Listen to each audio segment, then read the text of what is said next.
ਦਾ ਅਸੀਂ ਫਰਕ ਪਤਾ ਕੀਤਾ ਕਿ ਉਦੋਂ ਦਾ ਸੰਬੰਧ 1947 ਨਾਲ ਆ ਤੇ ਹੁਣ ਦਾ ਸੰਬੰਧ 1990 ਵਾਲੇ ਦਹਾਕੇ ਦੇ ਵਿੱਚ ਜੋ ਪੰਜਾਬ ਦੇ ਵਿੱਚ ਹਿੰਦੂ ਸਿੱਖ ਦੇ ਵਿੱਚ ਇੱਕ ਅੰਤਰ ਆ ਗਿਆ ਸੀ, ਇੱਕ ਪਾੜਾ ਆ ਗਿਆ ਸੀ, ਉਸ ਦੇ ਨਾਲ ਆ।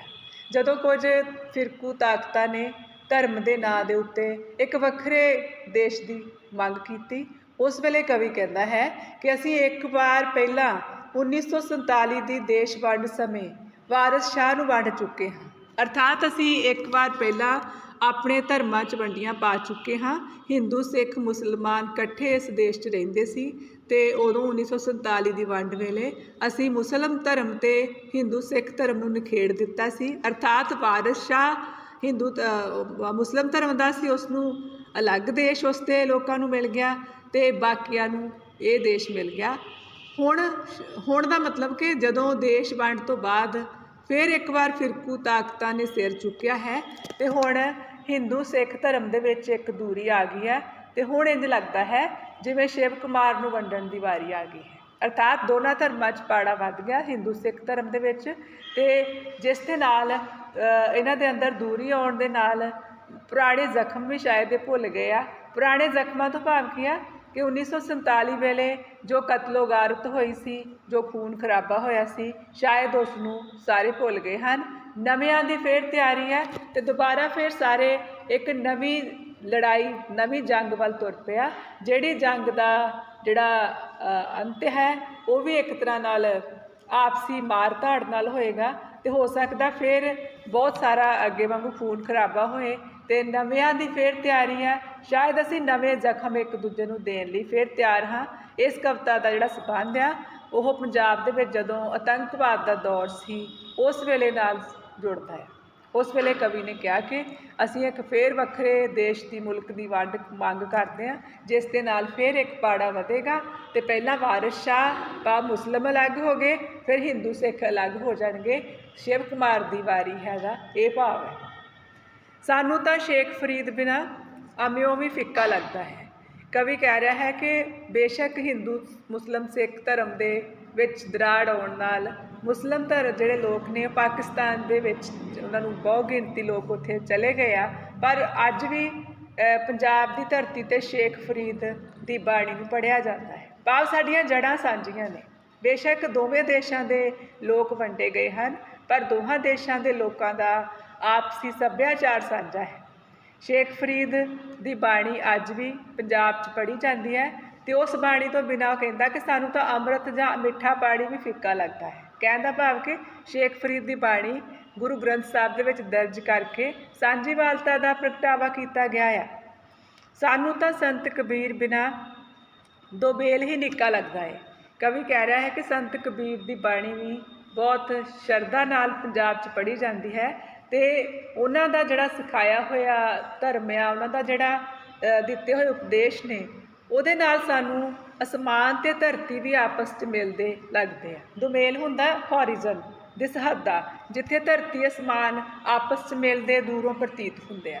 ਅਤੇ ਕਵੀ ਕਹਿ ਰਿਹਾ ਹੈ ਕਿ ਸੰਤ ਕਬੀਰ ਦੀ ਬਾਣੀ 'ਚ ਵੀ ਵਿਸ਼ਾਲਤਾ ਹੈ। ਉਹ ਸਾਰੇ ਧਰਮਾਂ ਨੂੰ ਮਾਨਸ ਕੀ ਜਾਤ ਸਭੇ ਇੱਕ ਪਹਿਚਾਨ ਬੋ ਦਾ ਸੰਦੇਸ਼ ਦਿੰਦੀ ਹੈ। ਤਾਂ ਇਸ ਤਰ੍ਹਾਂ ਸਾਨੂੰ ਤਾਂ ਕਬੀਰ ਵੀ ਉਸ ਤਰ੍ਹਾਂ ਦੇ ਨੇ, ਫਰੀਦ ਵੀ ਉਸ ਤਰ੍ਹਾਂ ਦੇ ਨੇ। ਭਾਵ ਸਾਡੇ ਵੱਡੇ ਜਿਹੜੇ ਕਵੀ ਨੇ, ਗੁਰੂ ਨੇ, ਮਹਾਂਪੁਰਸ਼ ਨੇ, ਉਹਨਾਂ ਨੇ ਧਰਮਾਂ ਨੂੰ ਨਹੀਂ ਵੰਡਿਆ ਅਤੇ ਆਪਾਂ ਧਰਮਾਂ ਨੂੰ ਦੀ ਵੰਡ ਕਿਉਂ ਕਰ ਰਹੇ ਹਾਂ? ਅਸੀਂ ਲੜਾਈ ਝਗੜੇ 'ਚ ਕਿਉਂ ਪਏ ਹੋਏ ਹਾਂ? ਜੋ ਵੀ ਜਗਦਾ ਹੈ ਸਾਡਾ ਹੈ, ਸਾਨੂੰ ਹਰ ਇੱਕ ਜੋਤ ਪਿਆਰੀ ਹੈ। ਕਵੀ ਕਹਿ ਰਿਹਾ ਹੈ ਕਿ ਜਿੱਥੇ ਕਿਤੇ ਵੀ ਸਾਨੂੰ ਕੋਈ ਚੰਗੇ ਵਿਚਾਰਾਂ ਦੀ ਰੋਸ਼ਨੀ ਮਿਲਦੀ ਹੈ, ਉਹ ਚੰਗੇ ਵਿਚਾਰ ਸਾਡੇ ਸਾਰਿਆਂ ਦੇ ਹਨ। ਸਾਡੇ ਜਗਦਾ ਹੈ ਭਾਵ ਕਿ ਸਾਡੀ ਚੇਤਨਾ ਨੂੰ ਜਿਹੜੀ ਵੀ ਵਿਚਾਰਧਾਰਾ ਪ੍ਰਭਾਵਿਤ ਕਰਦੀ ਹੈ ਉਹ ਸਾਡੀ ਹੈ। ਕਹਿਣ ਦਾ ਭਾਵ ਕਿ ਸਾਡਾ ਹਿੰਦੂ ਧਰਮ, ਸਿੱਖ ਧਰਮ, ਈਸਾਈ, ਮੁਸਲਿਮ ਸਭ ਕਹਿੰਦੇ ਸਾਂਝੇ ਆ। ਇਹਨਾਂ ਦਾ ਕੋਈ ਵੱਖਰਤਾ ਨਹੀਂ ਹੈਗੀ। ਸੰਦੇਸ਼ ਕਵੀ ਨੇ ਕੀ ਦਿੱਤਾ ਆ? ਇਕੱਠੇ ਹੋਣ ਦਾ, ਬ੍ਰਦਰਹੁੱਡ ਦਾ, ਇਕੱਠੇ ਹੋਣ ਦਾ, ਇੱਕ ਮਾਨਵਤਾ ਦਾ। ਕਹਿੰਦੇ ਸਾਰੇ ਇੱਕ ਹਨ। ਸਾਨੂੰ ਹਰ ਇੱਕ ਜੋਤ ਪਿਆਰੀ ਹੈ। ਜੋਤ ਦਾ ਮਤਲਬ ਕੀ ਹੈ ਇੱਥੇ? ਰੋਸ਼ਨੀ। ਕਿ ਸਾਰੇ ਧਰਮਾਂ ਦੀ ਰੋਸ਼ਨੀ ਇੱਕੋ ਜਿਹੀ ਹੈ ਅਤੇ ਸਾਰੇ ਧਰਮਾਂ ਨੂੰ ਪਿਆਰ ਕਰਨਾ ਹੀ ਸਾਡਾ ਮਜ਼ਹਬ ਹੈ, ਸਾਡਾ ਧਰਮ ਹੈ। ਸਾਨੂੰ ਧਰਮਾਂ ਦੇ ਨਾਂ 'ਤੇ ਵੰਡੀਆਂ ਨਹੀਂ ਪਾਉਣੀਆਂ ਚਾਹੀਦੀਆਂ। ਇੱਕ ਵਾਰ ਅਸੀਂ ਵੰਡੀਆਂ ਪਾ ਚੁੱਕੇ ਹਾਂ, ਕਵੀ ਕਹਿ ਰਿਹਾ। ਕਦੋਂ ਪਾ ਚੁੱਕੇ ਹਾਂ? ਦੇਸ਼ ਦੀ ਵੰਡ ਸਮੇਂ। ਪਰ ਦੁਬਾਰਾ ਕਹਿੰਦਾ ਕਿ ਹੁਣ ਅਸੀਂ ਵੰਡੀਆਂ ਨਹੀਂ ਪੈਣ ਦੇਵਾਂਗੇ ਤੇ ਹੁਣ ਸਾਰੇ ਧਰਮਾਂ ਦੀ ਬਰਾਬਰਤਾ ਸਾਂਝੀਵਾਲਤਾ ਜ਼ਰੂਰੀ ਹੈ। ਅਸਮਾਨ ਜਿਹਦੇ ਲਈ ਥਾਲ ਜਿਹਾ, ਸੂਰਜ ਤੇ ਚੰਦ ਚਿਰਾਗ ਧਰੇ, ਤਾਰੇ ਜਿਸ ਖਾਤਰ ਮੋਤੀ ਸਨ, ਤੇ ਪਵਨ ਚਵਰ ਦਿਨ ਰਾਤ ਕਰੇ। ਉਸ ਸ਼ਾਇਰ ਦੀ ਕਵਿਤਾ ਦੇ ਵਿੱਚ ਇਹ ਲੀਕ ਜਿਹੀ ਕਿਹਨੇ ਮਾਰੀ ਹੈ? ਇਹ ਕੌਣ ਹੈ ਸ਼ਾਇਰ? ਗੁਰੂ ਨਾਨਕ ਦੇਵ ਜੀ। ਕਹਿੰਦੇ ਗੁਰੂ ਨਾਨਕ ਦੇਵ ਜੀ ਨੇ ਕਿਹਾ ਸੀ ਕਿ ਅਸਮਾਨ ਇੱਕ ਥਾਲ ਆ, ਅਸਮਾਨ ਗगन में थाल रब चंद दीपक बने, तारिका मंडल जनक मोती। उन्होंने कहा ਸੀ ਅਸਮਾਨ ਇੱਕ ਥਾਲ ਹੈ, ਸੂਰਜ ਤੇ ਚੰਦ ਉਹਦੇ ਵਿੱਚ ਦੀਵੇ ਹਨ, ਤਾਰੇ ਉਹਦੇ ਵਿੱਚ ਮੋਤੀ ਹਨ, ਤੇ ਹਵਾ ਦਿਨ ਰਾਤ ਚਵਰ ਕਰਦੀ ਹੈ। ਚਵਰ ਕਰਨਾ ਕੀ ਹੈ? ਆਪਣੀ ਖੁਸ਼ਬੂ, ਜਿਵੇਂ ਕਹਿੰਦੇ ਕਿ ਅਗਰਬੱਤੀ ਦੀ ਲੋੜ ਨਹੀਂ ਹੈ। ਉਹਨਾਂ ਨੇ ਇੱਕ ਆਰਤੀ ਦੀ ਗੱਲ ਕੀਤੀ ਸੀ। ਗੁਰੂ ਨਾਨਕ ਸਾਹਿਬ ਨੇ ਕਿਹਾ ਸੀ, ਉਹ ਜਗਨਨਾਥ ਮੰਦਰ 'ਚ ਗਏ ਸੀ, ਉੱਥੇ ਉਹਨਾਂ ਨੇ ਦੇਖਿਆ ਆਰਤੀ ਹੋ ਰਹੀ ਹੈ। ਉਹਨਾਂ ਨੇ ਕਿਹਾ ਕਿ ਇਸ ਤਰ੍ਹਾਂ ਦੀ ਆਰਤੀ ਜਿਹੜੀ ਆ ਉਹ ਤਾਂ ਤੁਸੀਂ ਕਰ ਰਹੇ ਹੋ ਦੁਨਿਆਵੀ ਆ, ਪਰ ਇੱਕ ਆਰਤੀ ਹੈ ਜਿਹੜੀ ਲਗਾਤਾਰ ਹੋ ਰਹੀ ਆ, ਉਹ ਪਰਮਾਤਮਾ ਦੇ ਅਨੁਸਾਰ ਪ੍ਰਕਿਰਤੀ ਦੇ ਵਿੱਚ ਹੋ ਰਹੀ ਹੈ, ਜਿਸ ਦੇ ਵਿੱਚ ਅਸਮਾਨ ਇੱਕ ਥਾਲ ਵਰਗਾ ਹੈ। ਉਸ ਵਿੱਚ ਜਿਹੜੇ ਚੰਦਰਮਾ ਅਤੇ ਸੂਰਜ ਨੇ ਤਾਰਿਆਂ ਵਰਗੇ ਨੇ। ਉਹਦੇ ਵਿੱਚ ਜਿਹੜਾ ਹਵਾ ਜਿਹੜੀ ਆ ਹਿਮਾਲਿਆ ਪਰਬਤ ਤੋਂ ਆ ਰਹੀ ਹੈ, ਉਹ ਹਵਾ ਇੱਕ ਅਗਰਬੱਤੀ ਦਾ ਕੰਮ ਕਰ ਰਹੀ ਹੈ, ਤੇ ਲਗਾਤਾਰ ਦਿਨ ਅਤੇ ਰਾਤ ਜਿਹੜੇ ਆ ਉਹਦੇ ਨਾਲ ਚੱਲਦੇ ਆ।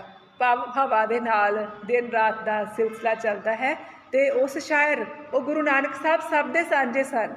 ਕਹਿੰਦੇ ਉਹਨਾਂ ਦੀ ਬਾਣੀ ਵਿੱਚ ਉਹਨਾਂ ਦੀ ਕਿੰਨੇ ਅੱਜ ਲੀਕ ਮਾਰ ਦਿੱਤੀ ਹੈ। ਭਾਵ ਹਿੰਦੂ ਸਿੱਖ ਦੇ ਵਿੱਚ ਕਿਸ ਨੇ ਦਰਾੜ ਪਾ ਦਿੱਤੀ ਹੈ, ਇਹ ਵੇਖਣ ਦਾ ਸਮਾਂ ਹੈ, ਪੁੱਛਣ ਦਾ ਸਮਾਂ ਹੈ। ਮੈਂ ਤੁਹਾਨੂੰ ਇਸ ਤਰ੍ਹਾਂ ਦੀ ਕਵਿਤਾ ਪਹਿਲਾਂ ਵੀ ਜ਼ਿਕਰ ਕੀਤਾ ਸੀ ਵੀ ਇਹ 1990 ਤੋਂ ਪਹਿਲਾਂ ਦਾ ਸਮਾਂ, ਜਦੋਂ ਦੇਸ਼ ਦੇ ਵਿੱਚ ਕੁਝ ਤਾਕਤਾਂ ਨੇ ਕਿਹਾ ਕਿ ਅਸੀਂ ਇੱਕ ਵੱਖਰੇ ਮੁਲਕ ਦੀ ਮੰਗ ਕਰਦੇ ਹਾਂ। ਉਸ ਮੰਗ ਦੇ ਨਾਲ ਹਿੰਦੂ ਸਿੱਖ ਏਕਤਾ ਪ੍ਰਭਾਵਿਤ ਹੋਈ ਸੀ, ਔਰ ਬਹੁਤ ਸਾਰੇ ਪਿੰਡਾਂ ਦੇ ਹਿੰਦੂ ਧਰਮ ਨੇ ਲੋਕਾਂ ਨੇ ਪਿੰਡ ਛੱਡ ਕੇ ਸ਼ਹਿਰਾਂ ਵੱਲ ਸ਼ਿਫਟ ਕਰ ਲਿਆ ਸੀ, ਤੇ ਆਪਸ 'ਚ ਇੱਕ ਦੂਰੀ ਪੈਦਾ ਹੋ ਗਈ ਸੀ।